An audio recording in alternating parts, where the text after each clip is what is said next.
ഇന്നത്തെ മന്ത്രിസഭാ യോഗം വയനാടുണ്ടായ ദുരന്തത്തെക്കുറിച്ച് വിലയിരുത്തി. ഇതുവരെയുള്ള റിപ്പോർട്ടുകളെല്ലാം വിലയിരുത്തി.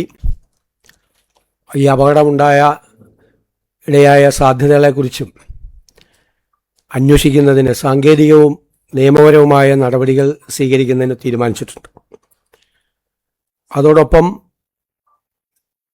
ഇതിന് തൊട്ടു മുകളിലായി ഒരു ലാൻഡ് സ്ലൈഡ് ഉണ്ടായി എന്നുള്ള റിപ്പോർട്ടുകൾ പ്രാഥമികമായി വരുന്നുണ്ട്. അതുകൂടി പരിശോധിച്ച് കാര്യങ്ങൾ തീരുമാനിക്കും. കേന്ദ്ര സർക്കാർ ഈ തുരങ്ക നിർമ്മാണത്തിനായി പാരിസ്ഥിതിക അനുമതി കൊടുത്തപ്പോൾ കൊടുത്ത കർശനമായ നിർദ്ദേശങ്ങൾ ഇതിൻ്റെ നിർമ്മാണ കരാർ ഏറ്റെടുത്തിരിക്കുന്നവർ പാലിച്ചിട്ടുണ്ടോ എന്ന് പരിശോധിക്കും. അപ്പോൾ അപകട സാധ്യതകൾ എന്തെല്ലാം ഉണ്ട് എന്ന് പരിശോധിച്ചതിന് ശേഷമാണ് പണി തുടരാൻ പോകുന്നത്. അതുവരെ ആ പണി ഇപ്പം നടക്കുന്ന നിർമ്മാണ പ്രവർത്തികൾ അതിന് ശേഷമായിരിക്കും ആരംഭിക്കുന്നത്. അപ്പം അതിൻ്റെ വിശദമായ പഠനം, രണ്ട് അപകടമുണ്ടായ കാര്യവും അതേ അവസരത്തിൽ കേന്ദ്ര സർക്കാരിൻ്റെ പാരിസ്ഥിതിക അനുമതി കൊടുത്തപ്പോൾ കൊടുത്ത കർശനമായ നിർദ്ദേശങ്ങൾ പാലിക്കപ്പെട്ടിട്ടുണ്ടോ എന്നുള്ള കാര്യവും, ഇത് രണ്ടാണ്, രണ്ട് അന്വേഷണമാണ്. രണ്ട് തരത്തിലുള്ള അന്വേഷണം ഇതുമായി ബന്ധപ്പെട്ട് നടത്തും. അതുപോലെ പബ്ലിക് സർവീസ് കമ്മീഷനുമായി ബന്ധപ്പെട്ട ഗുരുതരമായ ആരോപണങ്ങളാണ്, ഞെട്ടിക്കുന്ന ആരോപണങ്ങളാണ് പുറത്തു വരുന്നത്.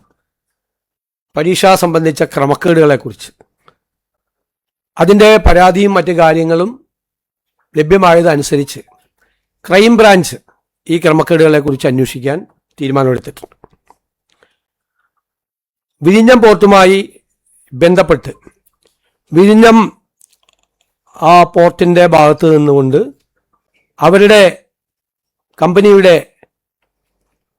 ഷെയറുകൾ 49% MSC എന്ന് പറയുന്ന കമ്പനിക്ക്, മെഡിറ്ററേനിയൻ ഷിപ്പിംഗ് കമ്പനിക്ക് കൊടുക്കുന്നതിനെക്കുറിച്ചുള്ള മുൻകൂർ അനുമതി വാങ്ങിക്കണം എന്നുള്ള കത്ത് കിട്ടിയത് മന്ത്രിസഭാ യോഗം ചർച്ച ചെയ്യുകയും ഇത് പരിശോധിക്കാൻ ഇതിൻ്റെ കൺസെഷൻ എഗ്രിമെൻറ്റും കേരളത്തിൻ്റെ താല്പര്യങ്ങളും പരിശോധിച്ച് നിയമപരമായ കാര്യങ്ങൾ പരിശോധിച്ച് നിർദ്ദേശം നൽകാൻ ഇപ്പോൾ തന്നെ നേരത്തെ തന്നെ രൂപീകരിക്കപ്പെട്ടിട്ടുള്ള വിഴിഞ്ഞം പോർട്ടുമായി ബന്ധപ്പെട്ട് രൂപീകരിക്കപ്പെട്ടിട്ടുള്ള എംപവേർഡ് കമ്മിറ്റിക്ക് ചീഫ് സെക്രട്ടറി അധ്യക്ഷനായിട്ടുള്ള എംപവേർഡ് കമ്മിറ്റിയെ ചുമതലപ്പെടുത്തി. ആ എംപവേർഡ് കമ്മിറ്റിയുടെ തീരുമാനം വീണ്ടും മന്ത്രിസഭ അത് പരിശോധിക്കും. കേരളത്തിൻ്റെ ഒരു താല്പര്യവും ബലീകരിച്ചുകൊണ്ടുള്ള ഒരു തീരുമാനവും സംസ്ഥാന സർക്കാർ എടുക്കില്ല എന്ന തീരുമാനം കൂടി എടുത്തിട്ടുണ്ട്.